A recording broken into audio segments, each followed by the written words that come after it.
Okay, we are live. All right, you guys, listen, I'm so sorry. I missed you the last couple of weeks. I have been fighting this crazy cold that is going up and down in my body and kind of hit me again Friday night a little bit.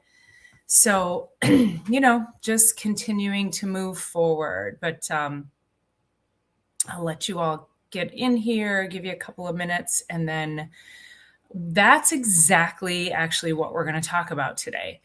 Not so much me being sick, but what happens when you get a little sidelined? What happens to your body? What does your nervous system do? How does it recover? How do we get through that recovery process? What does it really mean for you and your health? Good morning, Lily. Good morning. Geez. Well, you said good morning, afternoon, and evening, right? Because we have a worldwide audience. So good evening, I should say. Probably good afternoon for you guys. You're 3 hours ahead of me. So behind me, ahead of me, behind me. I'm 3 hours ahead of you. Let's just say it like that. Okay. All right. So I'm just getting my brain back together. Just jumping back into this. I did prepare a really nice show for us tonight because I really want to talk about what the brain does. How does the brain go from fear? How does it go from happiness? How does it, how does it take you from healing? How does it keep you in chronic illness? There's, I'm prepared like a little bit of an opening statement. So I'm going to read this to you and then we'll go ahead and jump right in. So tonight's episode is full of science, stories, and straight truth about how your body remembers everything. It remembers the workout, the stress, the traumas, but also the good things, even the joy. So we're going to unpack what nerve memory actually is and the parts of your brain that fire when you're in fear versus when you're in safety. I'm also going to explain how these past experiences, even the ones you don't even consciously think about anymore, the ones you don't even know that you have are totally repressed, how they can shape your stress levels, your hormones, your decision-making, and your overall health today.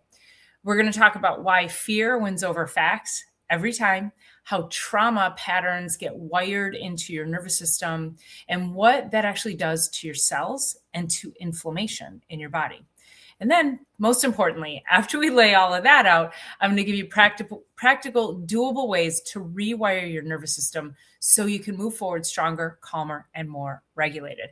As you know, whenever I talk about anything, whenever I bring a topic to you, my overarching goal is to give you the education behind it, but also to give you tools and actionable things that you can do that help you move past it or regulate beyond it or improve your health and your life around things that maybe there's things that we can control and things that we can't. So that's always my goal. I never want to leave you with anything that makes you feel like, well, heck, I feel helpless now. That's never the point of any of the information that I bring out to you. So with that being said, if you are watching, please make sure you hit a like, a thumbs up. Make sure you're subscribing because then more people see the show. And also, if you're here on YouTube, please, if you're watching from my show, from my channel, Dr. Paula Ruffin, jump on over to It's All About the Biology and give a subscribe over there. And if you're watching from It's All About the Biology, please jump over to Dr. Paula Ruffin and give me a subscribe over there. I really, really appreciate it. Doing our best to grow both of these channels. So we want to see you. And we also, if you're here, please leave a comment. I always like to hear where you're from and how this information, how you feel value with this information. So go ahead and jump on over. And if you're watching from Facebook, leave a comment there. All the things we need you to do, right? That you get sick of hearing people like me say, but it's true. We have to do it. Okay. So let me tell you what inspired this show. Probably about 5 weeks ago now, I just was hit with a massive dose of exhaustion. So much so that I was not on the couch. I couldn't exercise. I would wake up in the morning and I just needed to come. And luckily this was happening mostly on the weekends. I mean, kind of ruined my weekends, but I would wake up in the morning and I would get up and I would be like, I can't do it. And I'd go straight to the couch and I would just lay on the couch and I watch TV all day, because also my brain didn't have the bandwidth to think. And for those who know me personally, if you're watching this or if you see me on social media, it probably looks like I'm in constant creative mode. And I usually am.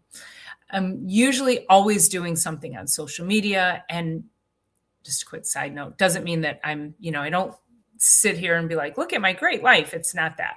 My goal of being on social media is to provide value and to, just give the proper information and help everybody weed through all of the confusing information out there. So, hey, Mary Lou. Mary Lou's popping in from Facebook. Thanks for jumping in. I appreciate it. So if you haven't seen me as much on social media, that's probably why, because I was on the struggle bus. And as I shared this story with so many people over these last few weeks, it's very relatable. People were like, oh my God, me too. I got hit with this exhaustion. So it was exhaustion. I didn't really know. I thought maybe, I got to take more vitamins. I went and I got an IV infusion. And then, and I apologize if I cough, I'll hit my cough button. So do we have P squared in the house? Did I see P squared? P squared, look at you. Hey girl, I've been thinking about you. Nice to see you. Hey Jay, nice to see you. Jay's coming in also from Facebook. Thank you all for being here. So about a week goes by with this just super tired. And I'm like, wow, and if you've ever had that level of exhaustion, it's frustrating. I mean, it's like, you can't think clearly. You're like, oh, I can't wait to get home and go to bed. And about a week goes by and then it turned into a cold. And I went, oh gosh, that's what I got going. I've got a virus of some sort. So it turned into a cold. That cold ebbed and flowed. And then it was more exhaustion. Well, the bottom line is I have only been to 3 yoga classes and 2 or 3 times to the gym in the past 5 weeks. And that is not like me. So normally I'm at least 2 yoga classes a week. I'm at the gym a couple days a week and I walk. So, 5 to 6 days a week, I'm moving, I'm doing something active with my body. Couldn't do it, you guys. Just couldn't do it. So, that my throat swelled up again Friday night. So again, this is like 5 weeks going on. I felt okay enough to go to yoga this morning. So I go, super hot class. So that's the first thing I had to get used to was the heat again. And then I know P squared, it's kicking my butt. So I had to get used to the heat again, which I love. So, and I also knew that if I can get into that heat, it would help me to detoxify. It's also infrared. So there was some healing behind that as well. So you get into the heat, you start moving, and you can't do what you did 5 weeks ago. So the revelation that I was having, and of course I knew Bentley was going to scratch at the door the second I started talking. So hold on.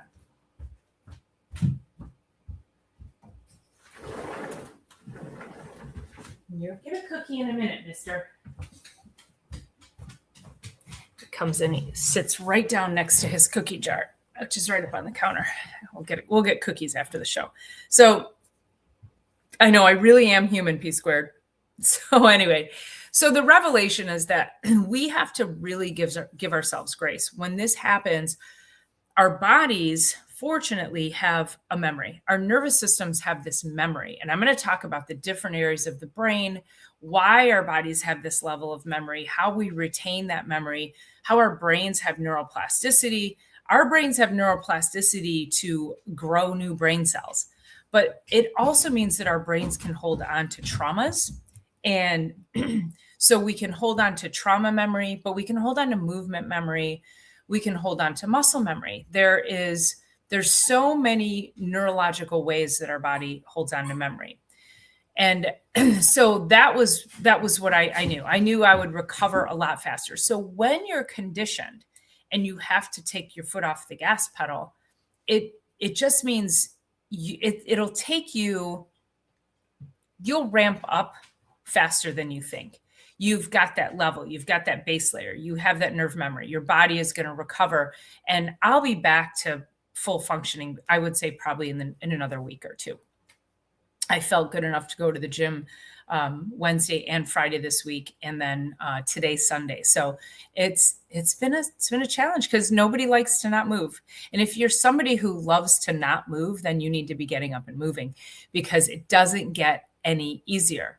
And there's things that, I notice if I try to do a back bend in class, that gets harder to do. If I don't keep doing it, like if there's a couple of times I go to yoga and I'm like, oh, I don't really feel like doing a back bend. And then I go in again, and then I'm like, oh my God, that's a lot harder. So I make sure I continue to do things that I know are really hard so that I can continue to do things that are really hard, because that is what that nerve memory helps you do. So yes, Lily, I know dogs rule on this channel, don't they?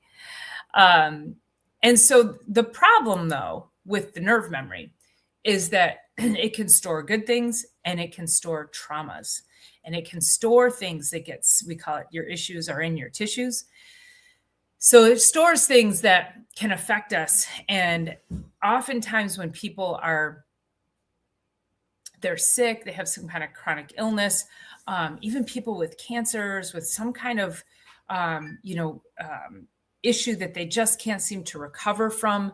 When we start to really look at, dive deeper into what could be happening psychologically with them, we can often take this back into like childhood traumas, PTSD of some sort.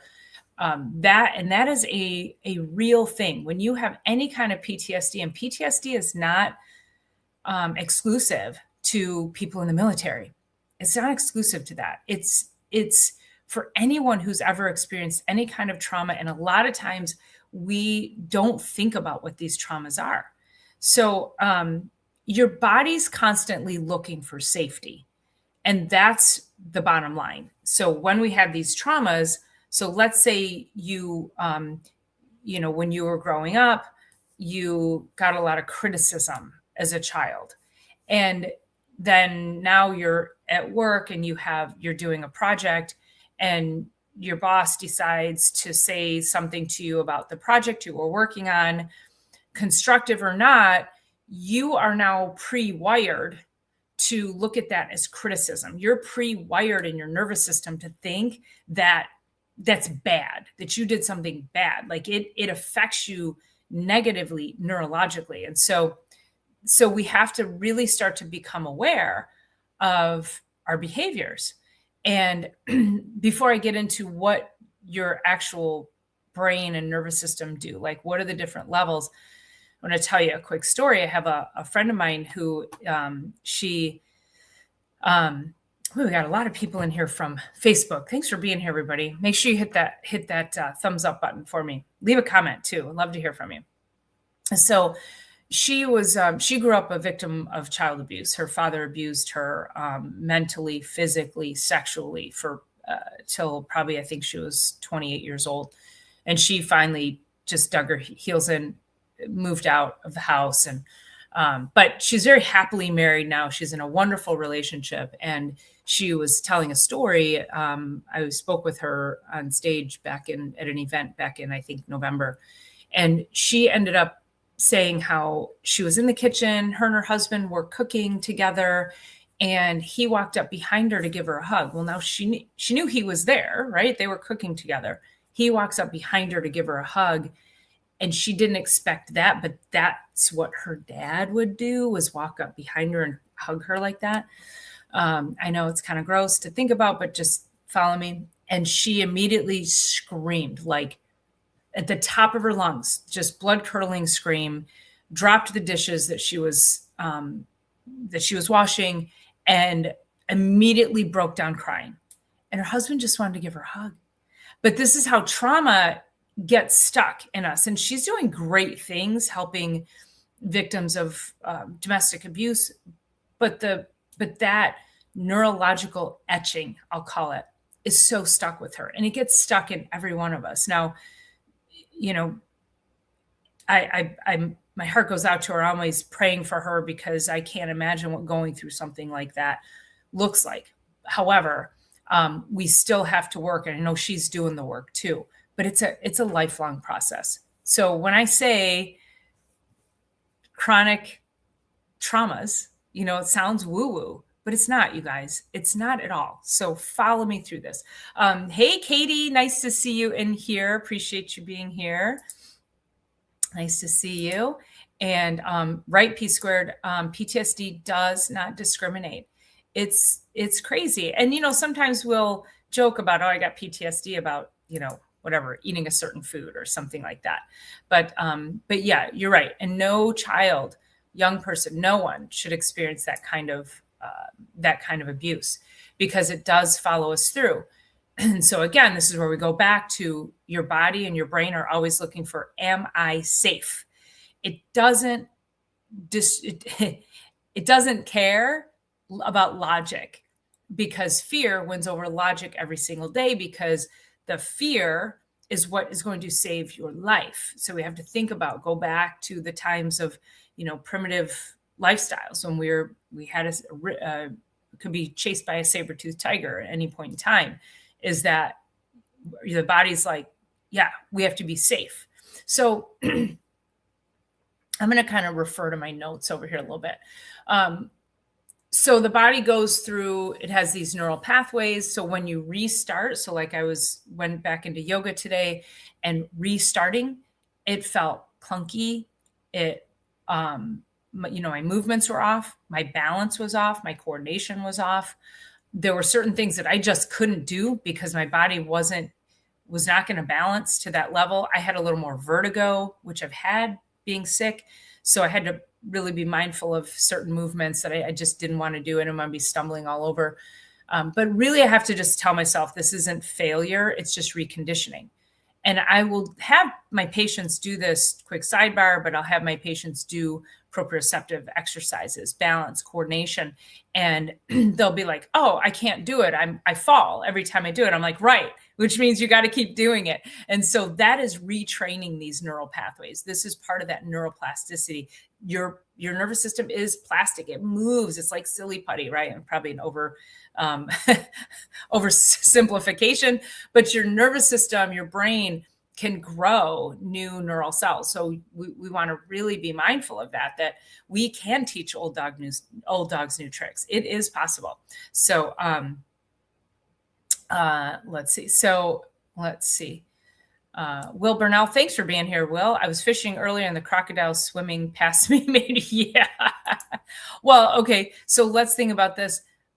If you grew up in the 80s, 70s and 80s, and the movie Jaws came out, who didn't want to swim in the ocean?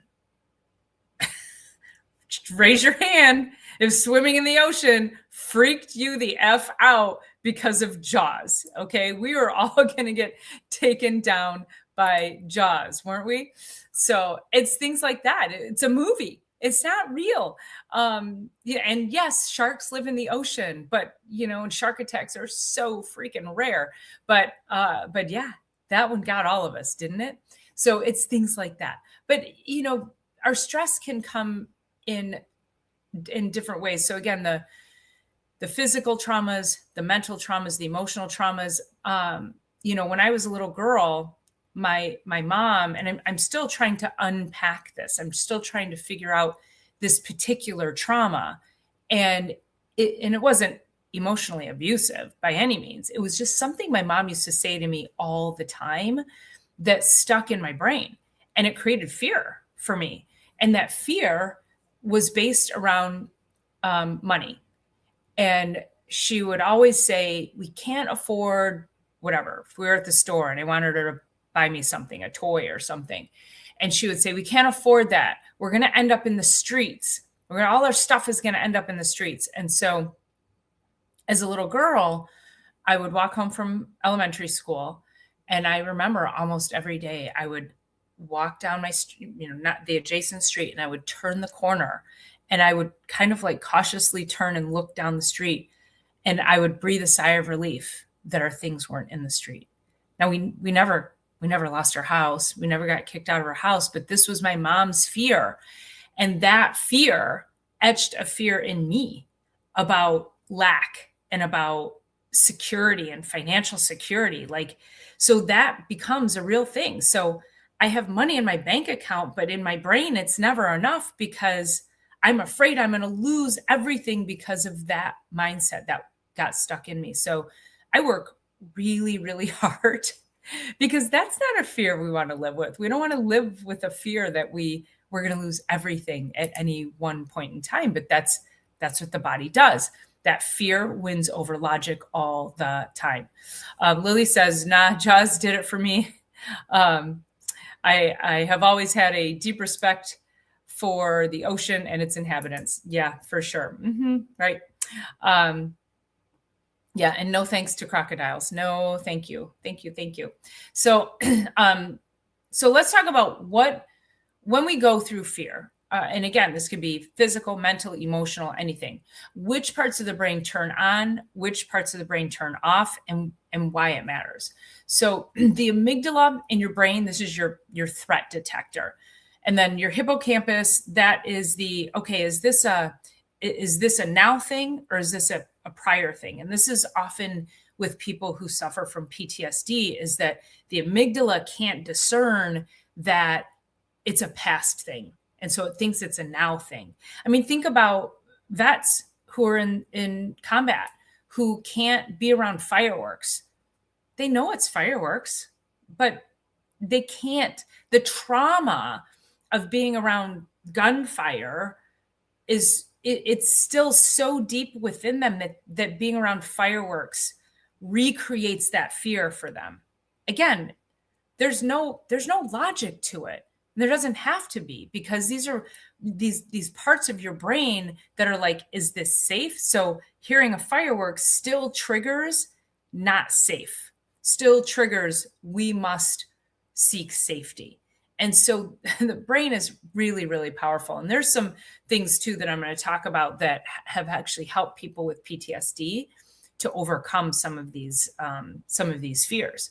So then there's your prefrontal cortex, right up there. And your prefrontal cortex, this is what handles reasoning, rationality, clear mind. This is what regulates everything. It's your decision maker. It's how you make good decisions. And this is why when we say, kids make stupid decisions because their prefrontal cortex does not fully develop till they're like 25. That's why all kids are idiots till they grow up, right? I mean, I hate to say it, but they make some really dumb decisions. It's also why young kids have no fear. It's why young kids have that it'll never happen to me attitude. They have this, they're invincible. That's what happens in that younger generation. They're invincible because they can't even fathom. They don't have a rational, their frontal lobes aren't fully rational. They're not fully functioning for them to even be able to say, maybe I shouldn't do that. So they really have no fear. And thank God that that we all survive and that we make it through. I mean, really think about it, So, sorry, I'm just trying to pull this up here. Okay, let's pull that. All right. Okay, so then the next thing we go to is we have our anterior cingulate cortex. Now, that's where we get our flexibility. That's our gear shifter. So that helps you decide which direction you need to go. And then the insula, that part of the brain, that helps with our body awareness. So how do we feel inside? Is it joy? Is it happiness? Is it fear? And so that's really helping you tap into what emotion you need for in that moment. And then we get into the trauma patterns. So I'm going to walk you through what this looks like in the brain. So the amygdala detects the threat first. And that's whether it's tone of voice, whether it's facial expression. Oh my God, hold on, I got to sneeze.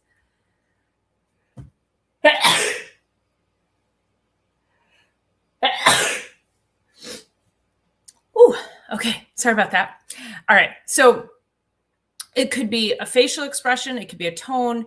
It could be you got an unexpected text. It could be you get an unexpected bill in the mail. There's some kind of conflict, pain, some level of uncertainty. That's what the amygdala does. And so that's going to detect that level of safety. Is this safe for me? Am I safe or am I not safe?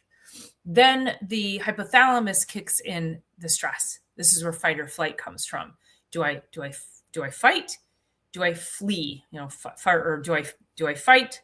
Or do I fight or flight? Do I fight or do I flight? Or which is sometimes people call it flee.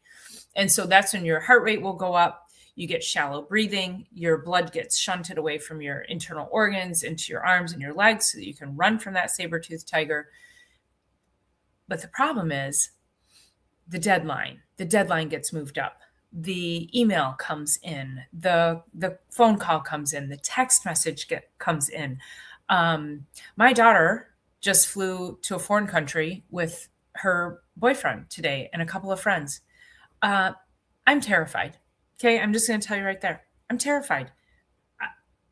She's there. She's grown. She's 20. They're 21 to 23 years old. They're adults. So can't tell her not to go. Can't tell them not to go. They're going to go. But I am terrified. I can't do anything about it. So I have to regulate. I have to regulate as best I can because I also can't sit here in fear for the next 8 days, can I? So we have to be able to recognize when that's happening and then use some of the tools I'm going to lay out for you a little bit later and how to regulate that. So the hypothalamus kicks in, that's your fight or flight. And then the prefrontal cortex, this guy up here, decreases because rational thought requires a lot of brain power. The other parts of the brain, the little more primitive things that are happening, those are going to happen really quick. Prefrontal cortex takes time. And so that's why everything else overrides it. That's why in this chronic state, in this life that we live in a chronic state of stress, that's why we can't think clearly. That's why we have brain fog. That's why we have mood swings. That's why we can't sleep properly. That's why we're getting more dementia. We're completely shutting down our prefrontal cortex because we're in a constant state of fight or flight. Our bodies are constantly sensing fear and we're not regulating enough to be able to overcome that. So, think about this. Have you ever said, I don't know what overcame me, or I don't know what came over me. I know better. I don't know what I was thinking. That is your brain switching gears. That's your brain saying it was in fear mode. It was in fight or flight mode, and it was shutting down your prefrontal cortex. And a lot of times if you're in trauma, you get into a situation like, God, I don't even remember what happened because your body went into survival. And it shut down memory. It shut down prefrontal cortex. It shut down those parts of the brain. It only sharpened the areas that were responsible for helping you save your life. So you got to think about that. Is that, are you having issues with how you think and how you, are you creative? And are you like, oh my God, I'm stuck. I can't think clearly and I can't finish this project. So, okay, let's keep going.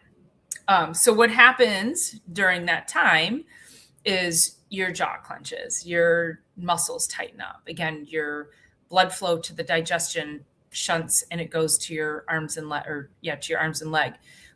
And because we've normalized this as a part of our daily patterns that we don't often recognize that we have a problem. Oh, I'll just take a Prilosec for my digestive disorders or a Tums, or I'm just going to take something for that headache, or I'm going to, take something for that pain that I'm having. Not recognizing that what you really need is something to help calm down the nervous system. You calm the nervous system, the muscles will calm, the tendons, the ligaments, the gut will start to regulate, your brain will start to think clearly. And so as we go through this, let's keep going. Okay. So now let's look at the opposite. Let's talk about joy. So joy and love, those are like your highest vibrational states. This is when the frontal lobe is turned on. This is when you're in parasympathetic. You're in a calmer part of your nervous system. Your prefrontal cortex, it's online. It's able to be creative and it's able to love and share. And then other parts of the brain start to switch off because they're not sensing fear. Your body's feeling safe. That amygdala will quiet down because you're it's like, oh, we're not in danger. We can calm down now. So I mean, let's think about this. Like, what brings you joy? I mean, put it in the comments. What brings you joy? To me, even just like playing with my dog in the morning, I get that boost of oxytocin. Going to yoga, seeing the sunshine today. I was talking with my niece the other day, and I hadn't talked to her in a few weeks, and she was like, well, how are things with you? And I was like, I'm great. And she's like, really? I go, yeah, life is good. Like the perspective that you take on everything. I mean, I'm sure if I sat down to really think about things in my life, I mean, are there things I could complain about? Probably, but what are you seeking? And so that level of joy, if you are looking for something, you're going to find it. And you ever meet anybody and you're like, they're just always so negative? Like you feel their energy. That's your nervous system. Okay. There's intuition. Think about, for those of you who have pets, for those of you who have dogs, I've never owned a cat, so I can't speak from the cat perspective. You guys might be able to understand this anyway, but that sweet face over there, right? Just that, like looking at that sweet little face, I'm like, oh my gosh, it fills me with so much joy.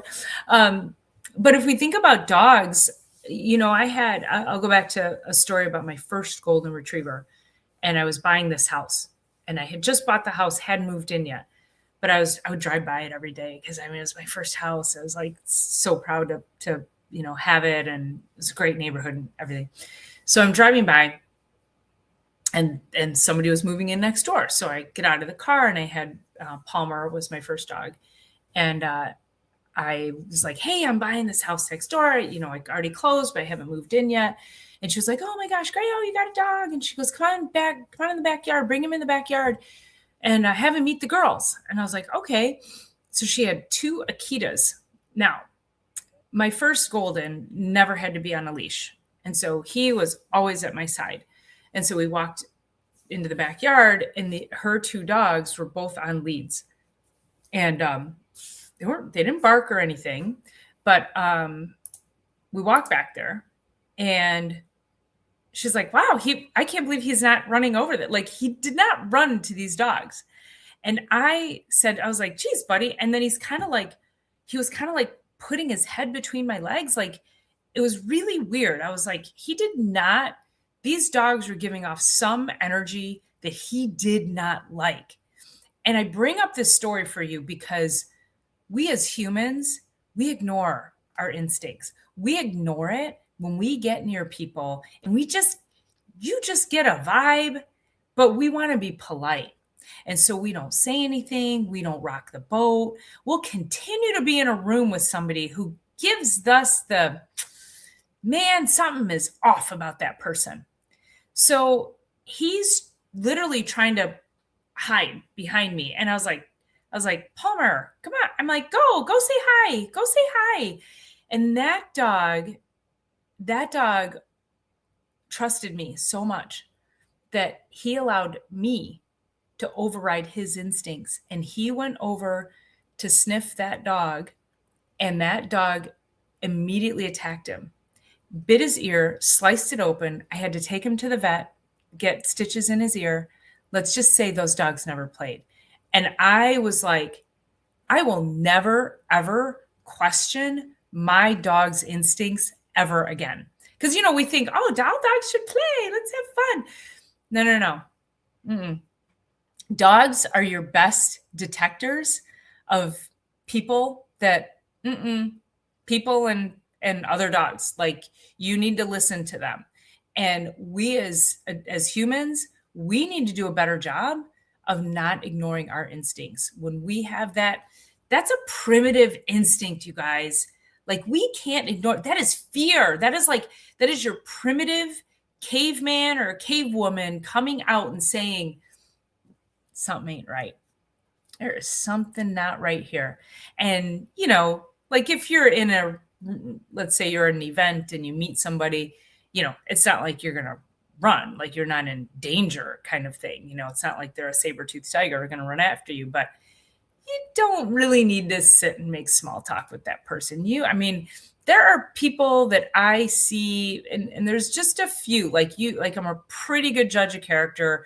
I generally love everybody. And there's a couple of people that I get into their orbit and I am uncomfortable, just uncomfortable.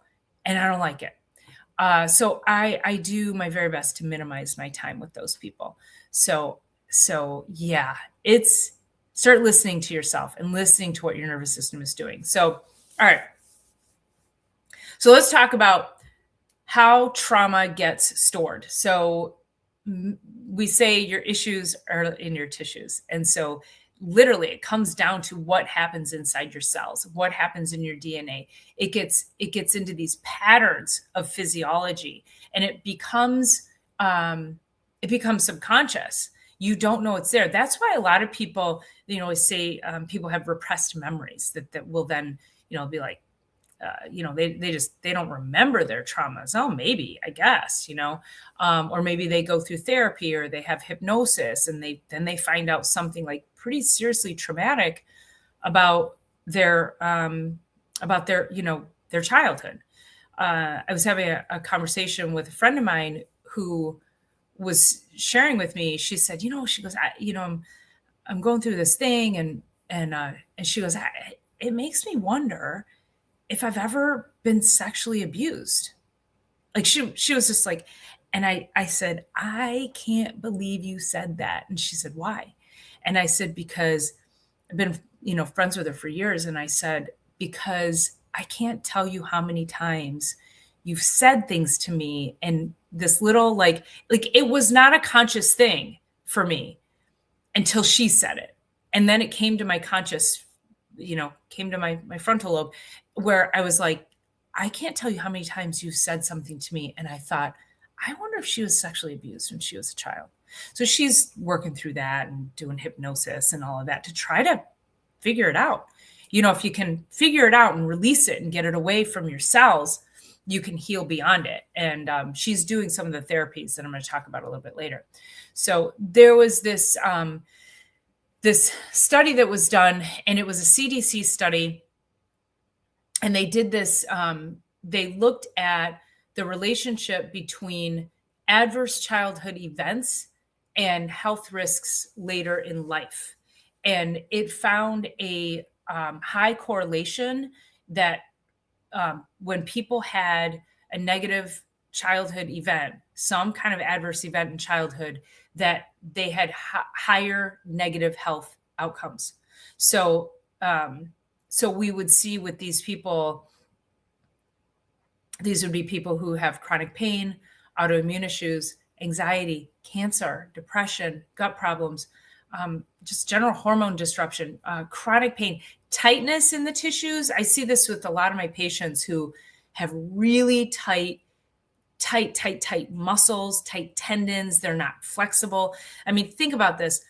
Fear causes you to, like you go into fight mode. And a lot of people who don't have flexibility, they're in fight mode. Like you're tight, you're tense, you're ready.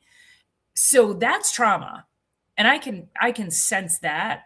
Right? I've been practicing for 28 years. So I see that a lot in my practice, where people who are tight and tense and they're inflexible. So think about that. Like they're like, I can't be flexible because I got to be ready to, pop somebody or run.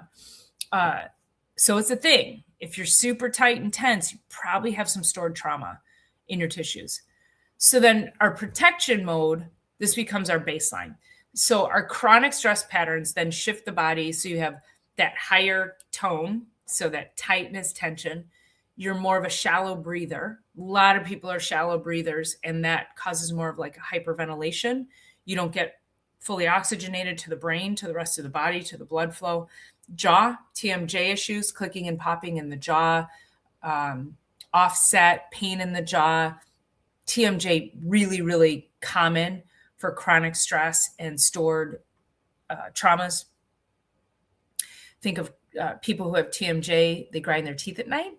If you're a grinder, you have traumas. So if you grind your teeth, if you wear a bite guard, if you're like, oh, I don't grind anymore because I have a bite guard. No. If you have a bite guard, you have traumas. So we need to get rid of that. Gut dysregulation. We've talked multiple times on this show about when you are stressed, you actually change the microbiome in your gut. You cause more inflammation in the body. That inflammation goes everywhere. That causes, again, headaches, brain fog, your inability to think clearly. It can cause vertigo, again, chronic pain, and of course, complete gut dysregulation. We see our IBS people, our fibromyalgia people. Again, cancer, any other chronic illness, autoimmune issues go into that as well. So people will say, oh, my body's broken. But what's happened is that your body has learned to protect itself. Like the body doesn't make mistakes, but it's learned to protect itself because it's in fear. And so you have to figure out, which we're going to talk about, what do we need to do to help get the body out of fear? And it's not an overnight thing. It's probably going to be something you have to be doing for the rest of your life because it took a lifetime for you to get to this stored traumas. So, all right, let's go into, I'm going to go down a little bit more. I'm going to go into how do we rewire? So the very first thing is chiropractic. So when you are under chiropractic care, it is the one thing. So a lot of people think that all we do is crack backs, and they come to us for neck and back pain. And what they find is that when they get adjusted, it actually creates a better, what's called an afferent signal to the brain. So if we adjust your spine, the signaling, we get stress off of the nervous system, stress off of the spinal cord, and the signal going back up into the brain, the feedback loop improves. There's a greater adaptability of the feedback from the brain to the body and the body to the brain. So I've often say it's like trying to read a book in the dark. If you want your body to heal, but the lights aren't on, it's not going to get the proper message for healing. So what do? You turn the lights on. And that's what chiropractic does, is it releases the tension so that the signal can be stronger and more clear. And then the nervous system can adapt better. And then the nervous system tells everything else about your body, how to heal, muscles to soften, tensions to release, sleep to be had, thinking to be had. It starts to regulate your body in a way that then the body can now heal itself. And that is chiropractic. Chiropractic isn't just cracking you. It's literally helping to re-regulate your nervous system so it can adapt better. Lily says, anger is apparently stored in your liver. I've not heard that, but anger will cause a disruption in the gut microbiome. And P Squared says, oh, geez, you're scaring me with the trauma signs. Is this sounding familiar? Am I talking to you? Yeah. Let's see. I'm just going back into my, Lily says, Akitas can be rough. I always pay attention to my dogs. Yeah. And I'm certainly not like throwing shade at Akitas, but Akitas are known for aggression. And again, but then there's some Akitas who are nice. So, but it was just an instinct that my dog had. So always pay attention to your pet for sure. Yep. Listen to them. Okay. So now, when we look at, okay, our second one then. So chiropractic is your primary thing. You go, you get adjusted. Then you do all of these other things that I'm going to talk about. And all of this is going to support your chiropractic adjustment. So the next one is breath work. And breath work, there's so many different ways to teach breath work. There is, my favorite thing is to have you get a balloon and keep it on your desk. Keep a balloon on your desk at home, keep a balloon on your desk at your office. Blow it up once an hour. The reason I like the balloon exercise is because it forces the breath that helps to calm your vagus nerve, which is the biggest nerve of your body, which puts you from fight or flight into rest, digest, and repair, into that parasympathetic state. That's what your chiropractic adjustment does. It starts the process, and then your breathing supports it. So turning on vagal tone helps to tune down the sympathetic fight or flight tone that we're constantly in. So blowing up that balloon, think about it. Like, everybody do this with me, okay? So if you were to blow up a balloon, what would you do? You'd go, and you'd hold it for a second, and then you'd go, and you have this long controlled exhale. That's a vagus nerve exercise. I teach that when I go in and I do workshops and talks to people and talk about nervous system regulation. I give everybody a balloon and I make them do that exercise. It's the easiest way to think about deep breathing. You can do, they call it box breathing. You can do, I don't know. There's so many different ways. And if you don't want to blow up a balloon, then just go look up all the different ways. Now, the other thing that deep breathing exercise that I love is yoga, because I get breath and movement all in one. And of course, I love yoga because it also works on balance, coordination. It is helping to strengthen your nervous system and and help you to be more flexible. And also, it's in heat.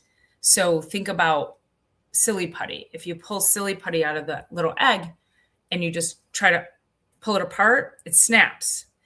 That's how your muscles are. Your muscles get cold. But then if you're in a warm room, think about the silly putty. You warm it up and then you go to stretch it, and so your muscles are more responsive from when you're in that heated environment, and you can really get deep into your joints and into your muscles. And it feels amazing. It's so nourishing to the body and the joints. And then the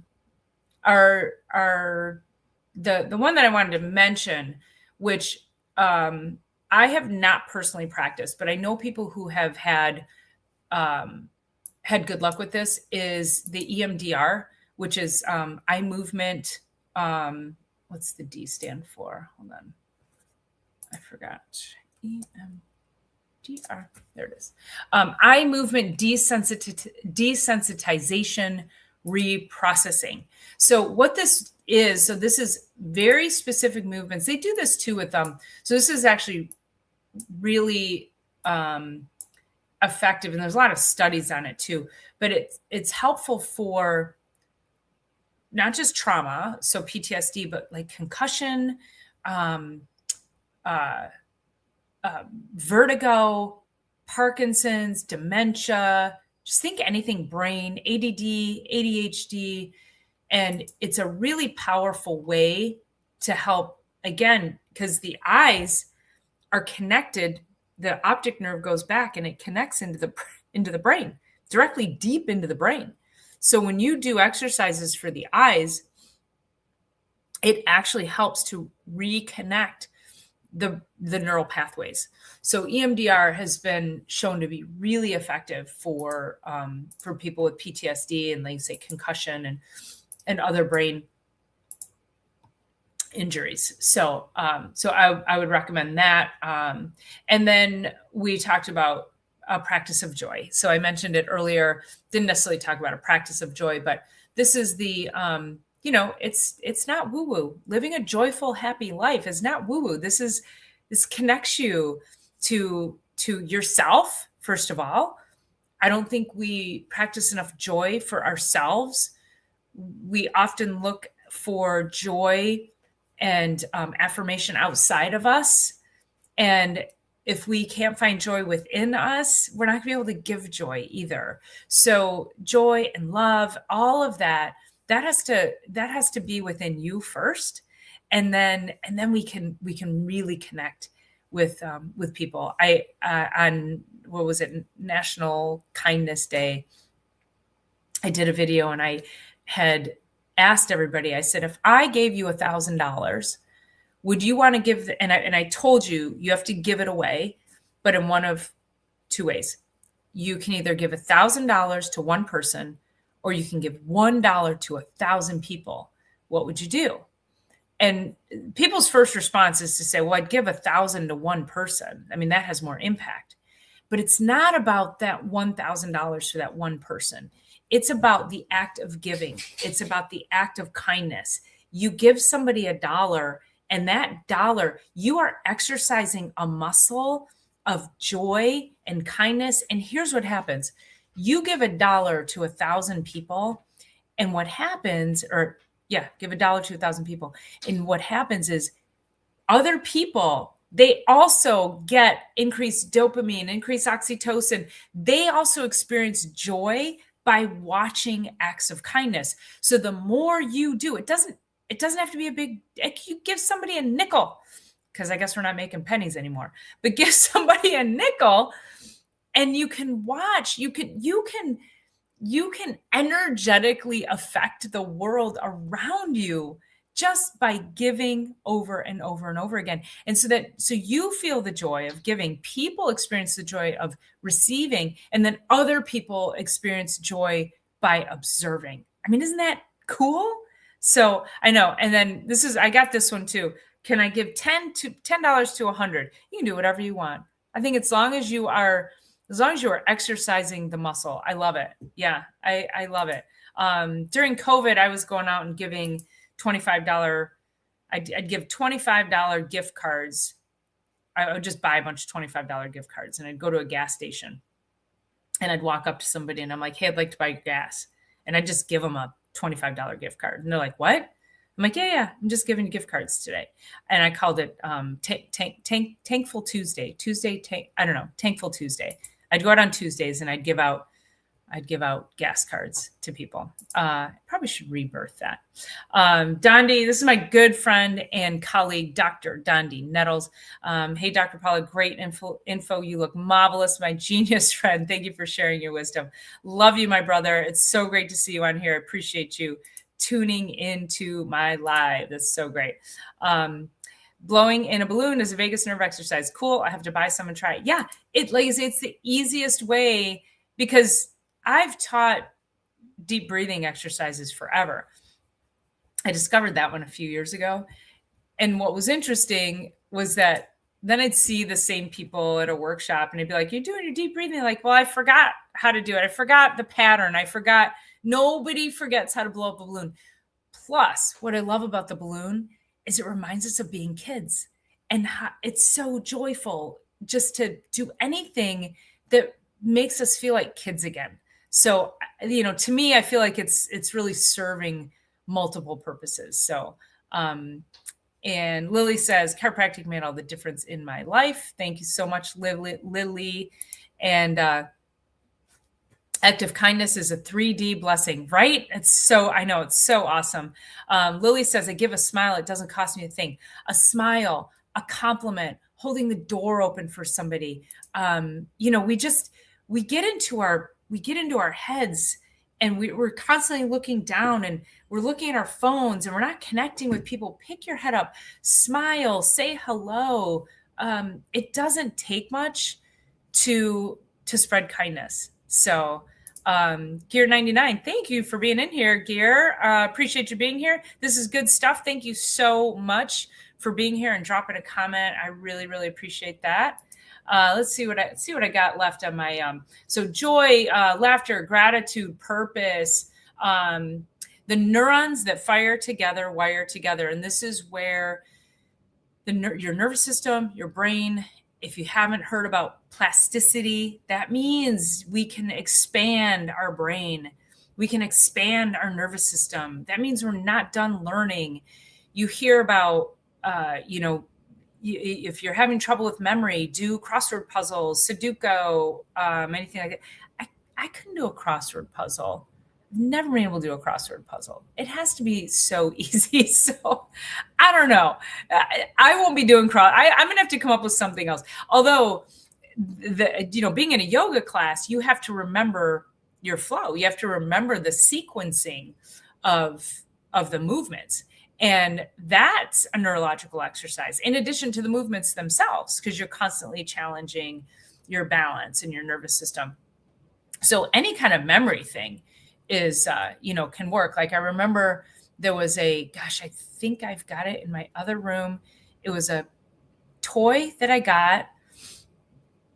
I was a kid. I was maybe 8, 10, 11 years old, and I still have it and it still works. And it's go back to the 80s toys, you guys. It was round and it had 4 or 5 lighted buttons. So red, yellow, blue, green, and maybe a fifth one. Red, yellow, blue. I think there were 4 or 5 buttons. And the lights would light and go like 1, and you'd hit the one and then 1, 2, and then 1, 2, 3, and then 1, 2, 3, 4, and it would give you more and it would go faster.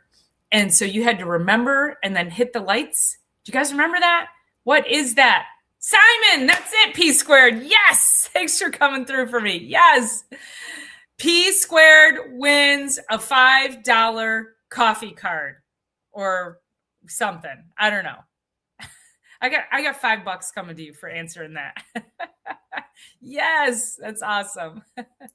Lily says, I used to step into an elevator facing people and asking everyone how their day is going. They look like deer in headlights and then they respond. So much fun. I remember when I was pregnant, and pregnancy's hard. It's tough. You're growing life. But one of the things that, some women are like, I loved being pregnant. And I don't know if I would say that I didn't dislike it by any means, because growing life is pretty friggin' cool.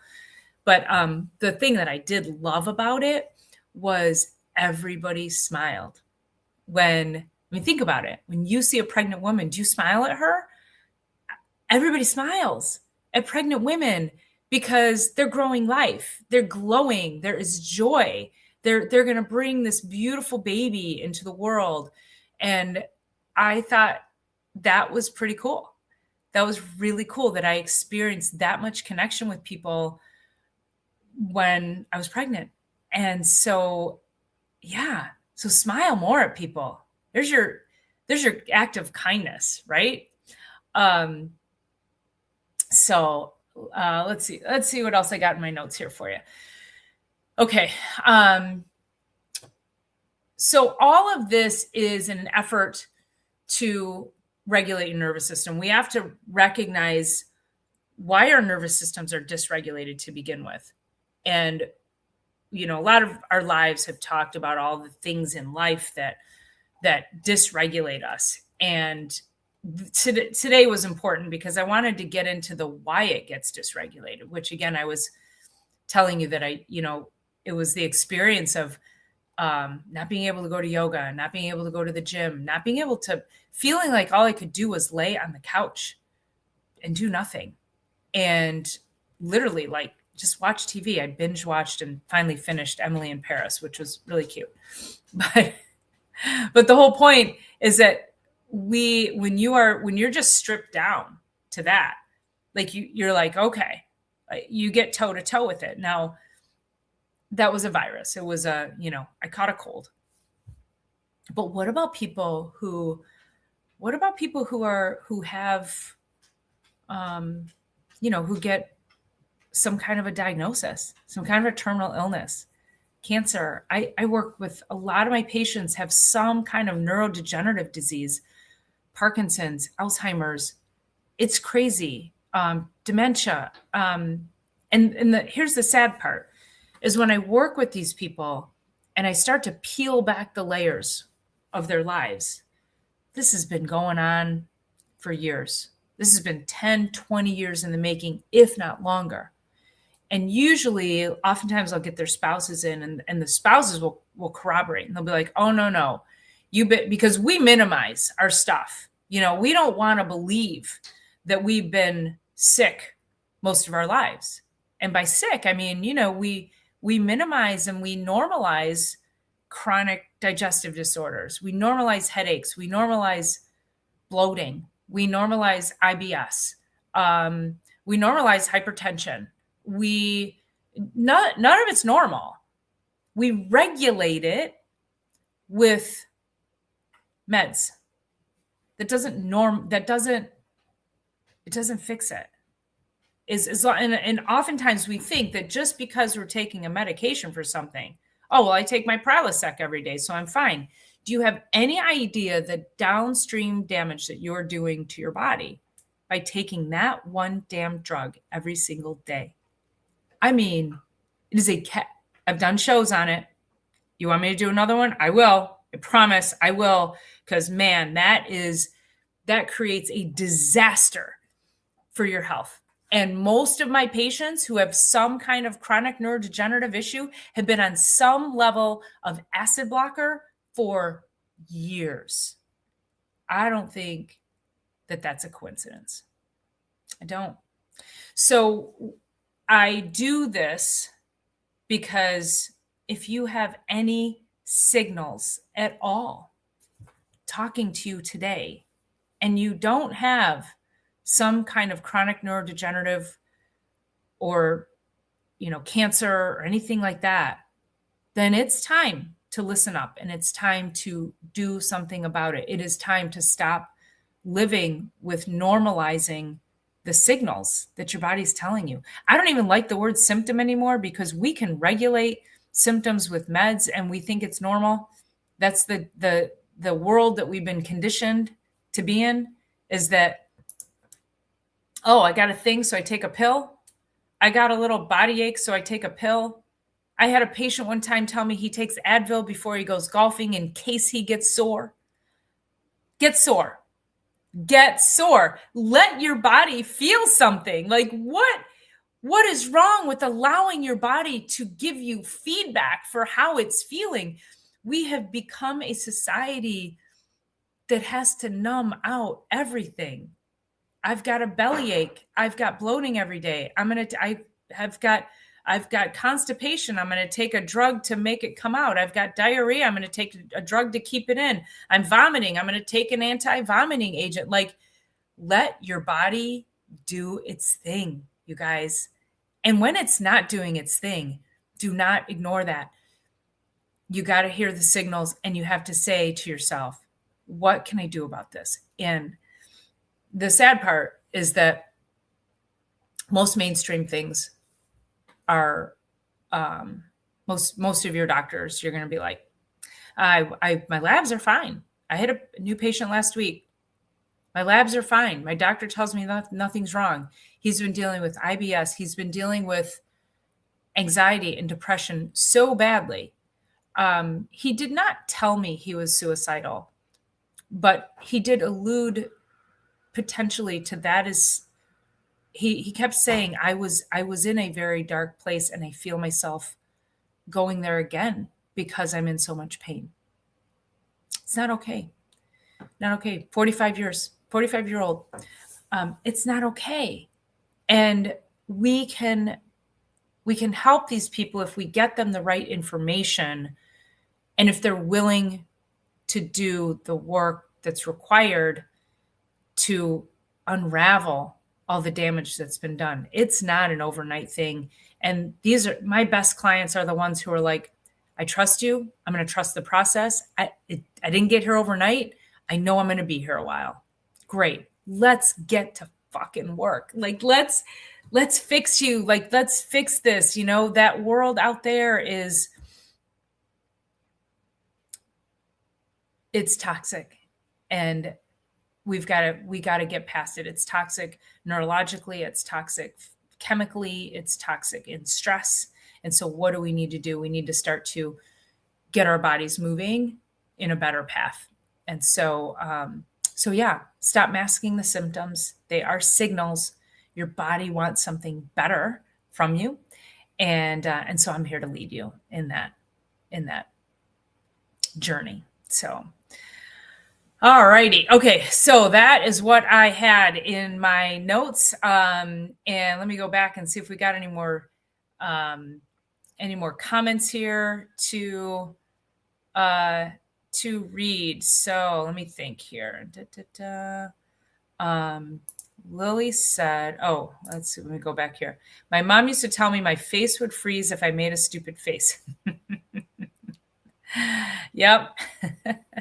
I heard that too, right? Heard that one. Don't cross your eyes and they'll stay crossed. Yep, we remember all of those. Will Burnell says, I have had night terrors, PTSD, nervous breakdowns, etc. I eat lots of chilies. The fight or flight response gets slightly triggered and helps me manage. That's interesting. Are you saying you need the fight or flight response and the chilies help that when you start getting PTSD attacks? Is that what I'm reading? Interesting. And yes, our hearts go out to you for sure, because that cannot be fun. And 25 years of that. Will Burnell, sending lots of prayers your way. So go get yourself a balloon, Will. Start blowing up a balloon every day. Go get a bag of balloons. Let's get that nervous system regulated. Lily says, spending time outside in my garden brings me joy. Doesn't it though? Cannot wait to get out in my garden. I think Dr. Erica and I were talking on Chiropractic is Sexy last Thursday, and just having that conversation about, the turning off stimulus. So a lot of, I'll just say influencers, and they'll just talk about productivity and hammering hard productivity and how to get more things done in less time. And you can listen to podcasts while you're taking your walk. You can work on a project while you're taking a walk with ChatGPT. All these things. You could listen to music. You could listen to a book. You could all this. My whole take on that was get the earbuds out of your ears and listen to the sounds of nature, because that is grounding. We have to at least disconnect for a few minutes a day, and not just when you close your eyes at night to go to sleep, but getting out in the middle of the day. And we have the stimulus coming at us, then we go out and we're like, I'm going to put my headphones on and I'm going to listen to loud music or listen to a podcast or whatever it is. It does not help calm your nervous system. But if you can just go listen to the wind, listen to the birds, just, listen to I remember, in the fall, and I would go walk in the park with Bentley, and the sound of leaves, there was a section that had all the fallen leaves. And every time I'd get to that section, and I would just slowly go through it, and I would just listen to the leaves crunching underneath my feet. And man, that sound was so cathartic. Like, just think again, like it's a sound that takes you back to being a kid.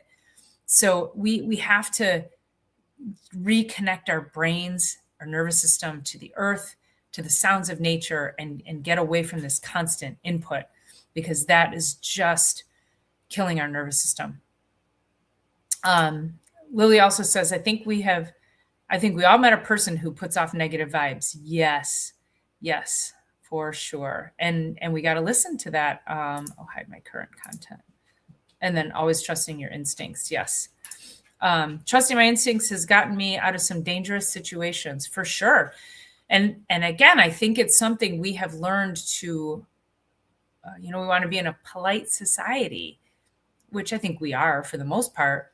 But in general, we've just also been conditioned to be polite even when we are sensing something different. So, yeah. Let's keep going there. I got Dondi. So good to see him here. Lily, and then P Squared answers the Simon. Lily says, thank you so much to those who are listening, watching this podcast. Dr. Paula brings us so much useful information. I appreciate that so much, Lily. Long-standing pain can bring on deep depression. They feel alone in their pain and they have little hope of relief. And that's what he kept saying. He said, I just don't have any hope. That breaks my heart because, again, this man has been to his medical doctor, I don't even remember how many times over the years, and hasn't gotten answers. Hasn't gotten any answers. Thanks, P Squared. Always great to see you. I'm so glad you were able to jump in. Lily says, exactly, sit still, listen to the birds sing, listen to the breeze through the leaves on the trees. Crickets are an ancient memory that we all share from the time we sat around a fire pit to warm. My neighbor next door, her backyard's a disaster.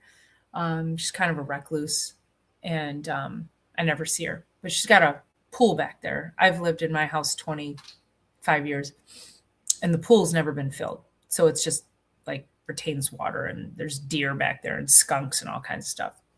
And but the peepers at night that come from her backyard, I mean, you go out there and it is a cacophony of peepers, you know, oh my God, I've recorded it and sent it to my sister. I'm like, it is so beautiful. I love sitting out there where it's just so loud. I can't wait. I cannot wait. So, all right, everybody, thank you so much for joining in. I'm going to sign off. We've been going for just over an hour and 10 minutes, but I appreciate everybody jumping in. Again, please give me a thumbs up, give me a like, give me a love. Leave a comment. Make sure you're subscribing so you tune in. So every Sunday night we are here live. And then every Thursday at 1:00, I'm live with Dr. Erica on Chiropractic is Sexy. So thank you, everybody, for all of your kind words and your engagement. And I hope you found this helpful. So we'll see you Thursday and then next Sunday. Have a great night and a great week.